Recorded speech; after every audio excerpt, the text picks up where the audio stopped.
Bienvenue dans Tous traumatisés, l'émission qui parle de nos blessures invisibles sans honte ni culpabilité. Je m'appelle Solveig, je suis psychopraticienne, autrice du Silence et la honte, et j'ai créé Chemin de vie, un site de ressources et d'accompagnement pour se reconstruire après un vécu traumatique.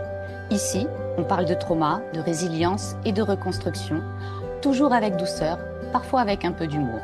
Et on se rappelle surtout qu'on est tous un peu cabossés, mais tellement plus forts qu'on ne le croit. Alors si cette émission te fait du bien, abonne-toi, like, partage-la.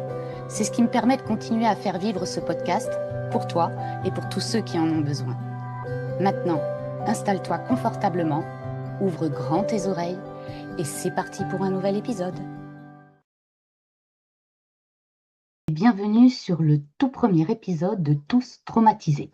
Et pour commencer, je me suis dit que ce serait sympa de faire connaissance.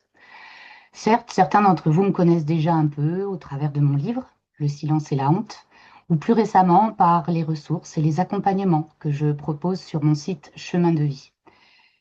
Mais ce que peu de personnes connaissent, c'est le long parcours qui m'a amenée à devenir psychopraticienne pour aujourd'hui accompagner les personnes qui cherchent à comprendre, à s'apaiser et à se reconstruire. Pour moi, ce fut un long parcours de 35 ans. De la petite fille de 9 ans, déjà profondément blessée par son environnement familial, qui finira mutilée dans son corps et dans tout son être, puis bâillonnée et accusée, portant le poids d'un silence et d'une honte qui ne lui appartenaient pas. J'ai grandi ou tenté de grandir sous ce poids pendant 21 ans. Et puis, il y a eu les aveux médiatiques de mon agresseur qui m'ont incité à écrire ce livre. Pourquoi ? Pour protéger mes parents. Car à l'époque, je savais qu'ils avaient laissé cet homme me faire du mal.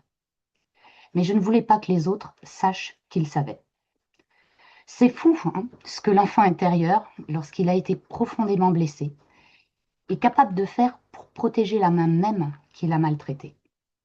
Mais bon, c'est un sujet sur lequel nous reviendrons dans une prochaine émission, certainement. J'ai donc écrit Le silence et la honte pour protéger mes parents et aussi pour que tout ou n'importe quoi ne soit pas dit sur mon histoire.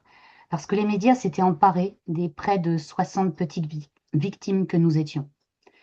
D'ailleurs, si tu souhaites lire mon livre, j'ai mis un lien en commentaire pour que tu puisses te le procurer. Et comme je le disais à l'époque, je n'ai pas écrit, j'ai vomi mon histoire, de manière brute et impersonnelle. N'ayant pas la possibilité d'écrire vraiment tout ce que j'avais réellement traversé, puisque l'homme concerné n'avait pas encore été jugé. Mais quoi qu'il en soit, écrire ce livre, mettre des mots sur l'innommable, ça a été une étape immense de ma guérison. Mais une étape seulement. Et puis il y a eu le procès. 3 jours qui ont tout fait basculer. Ou je dirais plutôt tout fait s'effondrer. Pourquoi s'effondrer ? Parce que j'y croyais vraiment. Mais vraiment, j'étais persuadée qu'une fois qu'il serait condamné, que je serais reconnue comme victime officiellement, je serais enfin libérée de ce poids. Et donc, naturellement, heureuse, bien dans ma tête, tout irait bien. Pas de bol, c'est pas comme ça que ça fonctionne. La guérison spectaculaire que j'espérais à la sortie du tribunal n'a pas eu lieu. Inversement, je l'espérais tellement que je me suis effondrée en même temps que mes espoirs. Et oui, désolée de vous spolier, mais un livre, un procès, la libération de la parole sur les plateaux de télé, ça ne répare pas tout. Et parfois même, ça peut faire plus de mal que de bien quand on n'y a pas été préparé. J'ai donc, après ce procès, entamé une belle descente aux enfers. Une période que je suis en train de vous raconter d'ailleurs dans un nouveau livre, dont je vous parlerai bientôt.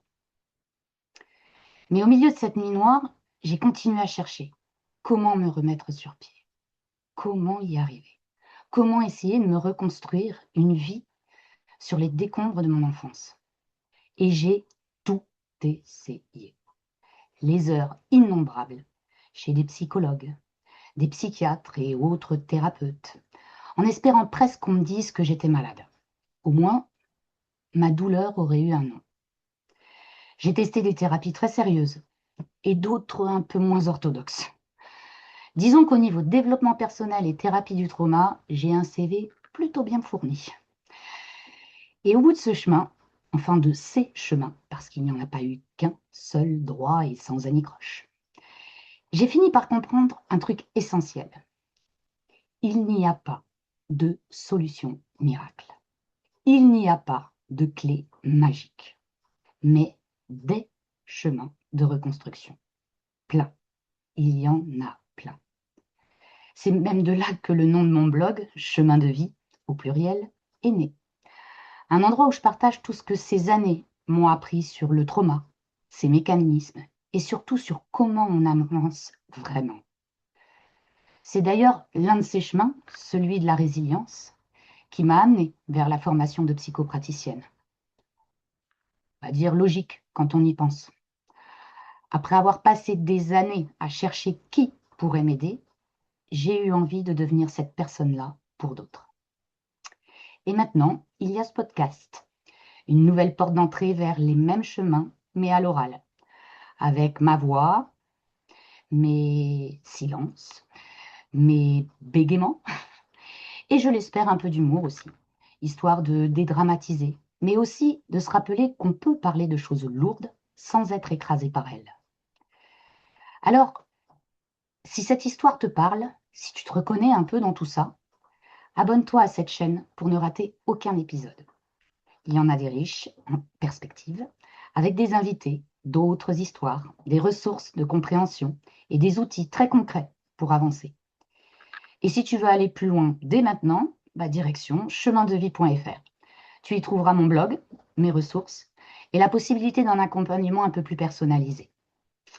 Enfin, n'oublie pas que chaque abonnement, chaque like, chaque partage, c'est ce qui me permet de continuer à créer tout ça, pour toi et pour tous ceux qui en ont besoin.